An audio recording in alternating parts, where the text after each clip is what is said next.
So I was talking about how we did the Tantra for Empaths on Wednesday night, and I got to invite my dear friend Kelle Sparta to come and teach with me in DC, and we had this incredible class where we started giving people tools for when you feel too much, for when there's a lot of energy in the room, when there's a lot of things happening inside of your body. And one of the things that we talked about was selfishness. And Kelle has, here comes Kelle. She has such a great view. I said, let's do a Facebook Live and bring her on. And so that's what this is all about. And there really is an art to being selfish. And so that's what we'd like to share with you this morning.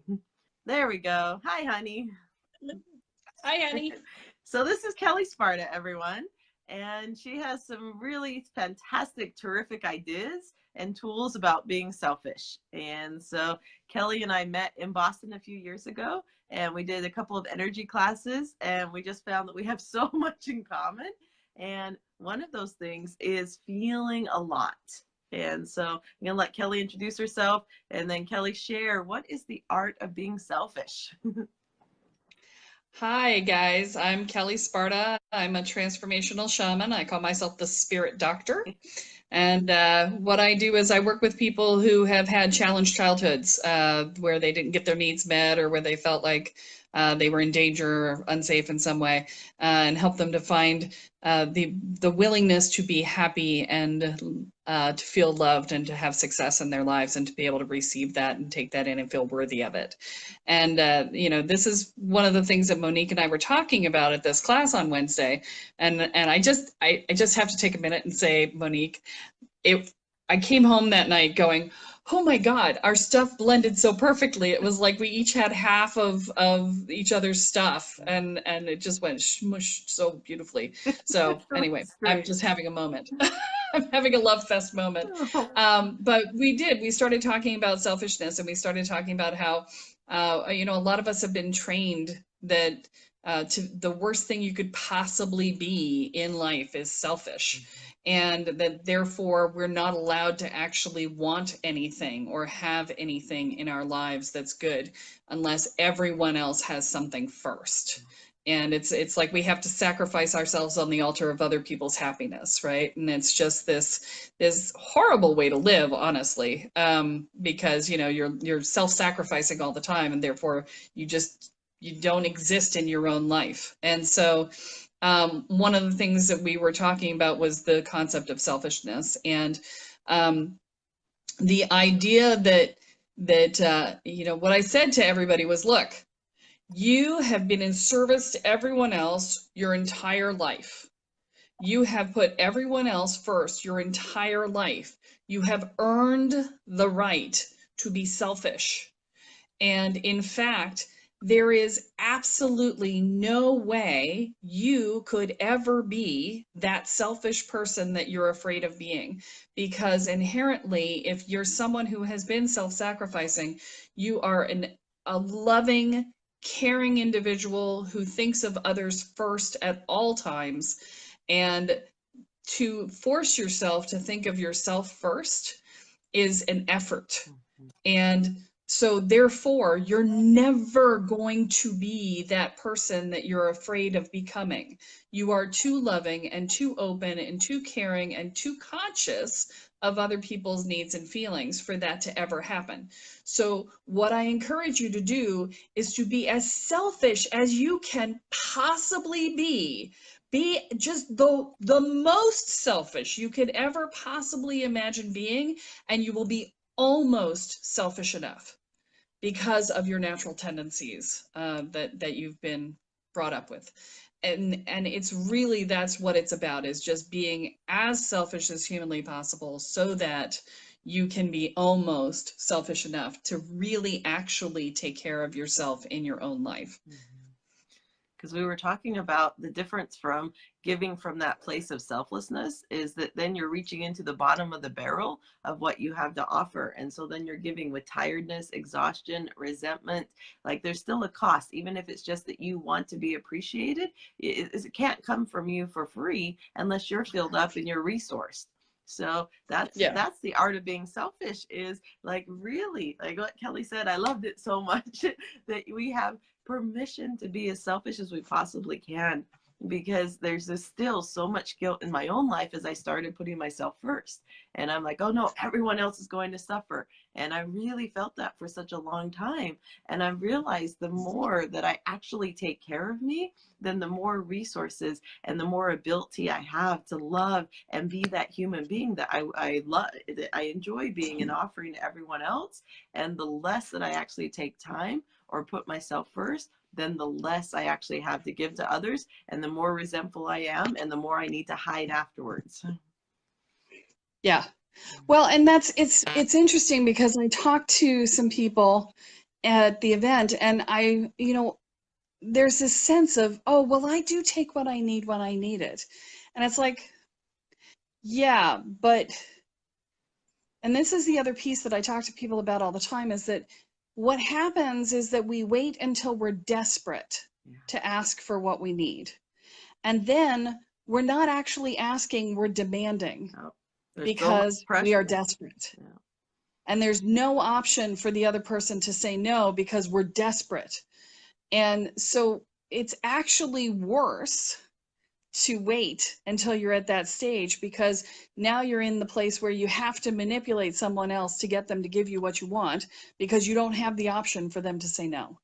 Whereas if you practice what I call ask early, ask often, even if you don't need it, but you just might want it, to ask early and ask often, so that you novel concept, right? So, but yeah, so if you ask early and you ask often, then you're always getting a little bit here and there, right? And you're always refilling your cup, right? So, you can either give from your emptiness or you can give from your overflow. And most of us are giving from our emptiness. And the challenge with giving from your emptiness is, one, you have less to give, obviously, because you're depleting your own inner resources to do it. And yeah, Randall says he's seen that play out. And and the other thing that's happening is that you're resentful of the giving. Yep.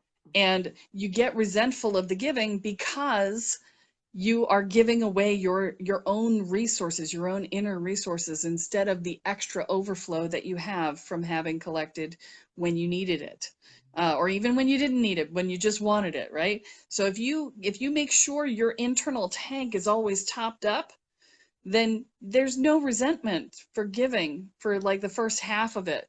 In fact, you're giving out of joy, and you're giving out of expansiveness and abundance. And you're like, yes, let me give to you. This is amazing. I love this. But when you start to get down below that 50%, you start to go, okay, here you go. Yeah, you can have a little bit. I want to love you. I'm gonna be nice. That's right. I don't want to say no and hurt your feelings. So, okay. And then when you start to give from below 25%, you're like, okay, yeah, I'll do that. I'll stretch to make that happen for you. Right. And then you end up down at like the 5 and 10% level, or even at negative level. And now you do something ridiculous, right? I mean, I used to do things that were completely ridiculous when I got that low. I would like walk past a line of people and sit my ass down at an empty seat in a restaurant without having been seated. I mean, ridiculous things, because I was so below my ability to cope, because I'd given away so much that I just had to take something back for me. And that's when we get unreasonable, because we're so empty, we have no choice but to refill, and then we get to be obnoxious. And it gets pretty we messy, don't want to be too. Obnoxious. The drama. Oh my God, the drama. Because you have to, like what my experience has been is, when you get that low and you put everybody else first for so long, then you don't have any of those reserves. And so then you have to create a situation where you can prove, oh, well, you have to take care of me. So whether your body gets sick, whether there's trauma in your life, whether there's chaos, like something has to be created so that then there's actually time and attention placed on you. Where if you take the time and you actually bring the attention back to yourself instead of focusing it outward, that messiness doesn't happen. Right. Exactly. And it's just a matter of well, it's a matter of taking time to realize what it is that you want and need in the first place. And you were talking about that in the workshop on Wednesday. Well, You know, I can share that tip, and then you be thinking of a tip you can share too with our viewers. So okay. here's one of the first things that I learned, or that I actually started practicing, because I realized I actually had no idea what I wanted. I had lovers, I had people around me all the time saying, Monique, I want to give to you. What do you want? And I'm like, maybe you can sit in front of me, or maybe you let me massage your shoulders, or it was always something to do to someone else. Like I just had no concept of anything that I wanted myself. And so I realized that that was a problem, because all these people around me are like, no, no, no, you're in the center. Like, it's your turn. Get it. And I felt so weird being given two. So I started this practice of just getting up in the morning. And at the beginning, I started with 5 minutes. Now I'm up to 30 minutes a day. And I just sit, and I sit with one part of my body. And you can do a whole scan, like from top to bottom of your body, or just pick one part. And I'll just close my eyes, and I'll often start with my heart, because it's easy for me to access my heart. But you can use your throat, your belly, your genitals. Like, you pick a part and just start. And I'll close my eyes, and I'll say, heart, what do you want? And like right now, then my heart's like, I just want to appreciate Kelle, because I love her so much. And I want Kelle to say how much fun she had. Like, it lit me up when she was talking about how easily our things flowed together. And like, it's so easy for my heart to talk to me now. But when I started, then my heart's like, fuck you. Now you're finally talking to me. And so there was nothing for 2 weeks. So if you start and your body isn't talking and there's just silence, just know that your body's been desperate for you to listen. It's been desperate for you to actually take time and space for yourself. So it might take a little bit of time for it to trust that you're really listening. So just keep at it. And even if it's just 5 minutes a day, start listening, and your body will eventually start telling you. And I learned one of my favorite things in the whole world is to have my breast massaged, like in a non-sexual manner. And so now when people put me in the middle, I'm like, can you just spend a half an hour on my breast and just do little circles? And like, my body feels so nourished, and that lasts for 2 weeks at least, of just feeling so loved. But I never knew. And so it's these spaces of finding out what are those pieces that when you don't need, when you're actually taking time to not look out for anyone else, what is it that your body says, oh, okay, everyone else is taken care of. I feel safe inside of me. So this is what I actually want. Is it okay to ask? And then the more that you do start asking, and you start letting your body feel that trust, the more it will let you know long before you walk into that restaurant and have to sit down, or you're exhausted, or or you get sick, or whatever those pieces are that your body says, all right, now you have to listen to me. Yeah. Yeah. And I had a similar sort of experience where when I first started to get into the idea of taking care of myself, I realized that I had been, this was years ago before I was married, I had been having sex with people when I just needed to be touched and cuddled. Yeah. And that I was like, oh, I don't have to have sex to do that. I just need to find somebody to touch and cuddle me. And I sought out the cuddle parties at that time, and was doing stuff like that. And so the other end of this, because there's listening to your body, but then there's also reopening your ability to dream. Mm-hmm. Because we lose the ability to dream as we become adults. We get shackled down with the idea of being responsible and realistic and structured and what can I have and what can I not have, and right. And so what I generally have people do is I say, look, just sit down and write a list of 100 things that you want to be, do, or have. I And love that. yeah, well, it's so funny because most people get to maybe 10, 15, sometimes, if you're really good, you get to like 25 or 30, and then they go, I got nothing. And then it's like, okay, now how do you fill out the rest, right? And the idea isn't that it's a bucket list that you kill and you like check off things. The idea is that it's an always full font of opportunity. So every time you check something off, you add something back on, right? And so there's this ongoing process. So it could be, I want to learn how to play piano like Billy Joel, or it could be I want to go into space. That one's been on my list since 1997. Or one of the things on my list is I want to have a substantive conversation on the subject of spirituality with the Dalai Lama. That's one of the things that's been on my list also since 1997. So, it's just, and I intend to make it happen. Everything on my list is, yep, but it doesn't have to be quote unquote realistic. When I put the go into space on my list in 97, there was nobody going into space that wasn't military. And I have contacts and I'm blind as a bat without my glasses. And so there was no going into space without that, right? But, soon there's going to be there are actually commercially available flights into space now in Russia. I've done the research because that's half the fun, right? Is how do I make my dreams happen, right? So, but it's about practicing learning how to dream again, because we don't dream. And you realize when you start to do this that, you're like, well, I want to see Captain Marvel, or, and it's like these teeny tiny little things. It's like, oh, that's a very small dream. How can I make my dream bigger? I can share that Kelle actually helped me with this a few years ago, and we were teaching with our friend in Boston, and they both asked me, like, you guys were holding your magic wand, or I don't remember how it came up, but you're just like, what do you want more than anything, Monique? And when I really asked myself, it was, I want to marry Peter. And at that time, Peter was so far, like, I will never get married. It's not on my list. Like, don't ever ask me. And so I had all this guilt and shame immediately come up. And they're like, no, like, really, what is it?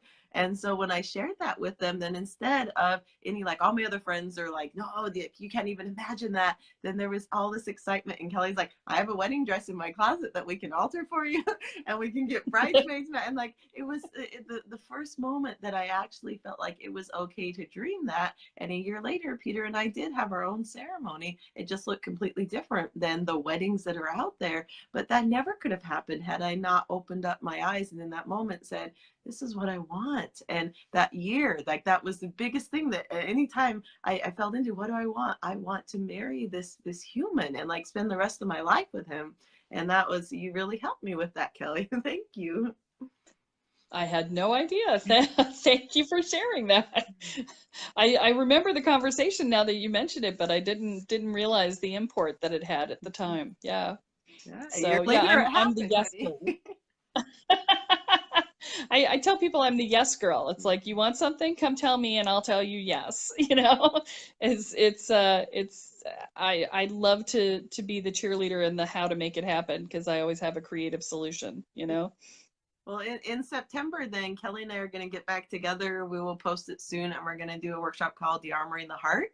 And so that's spaces that you can actually get in touch with what does your heart want, and being able to reparent and relove yourself. And so to really dive into a lot of the things that we talked about today, and just undefending yourself so that you can actually walk through the world with this open heart that most of us long for.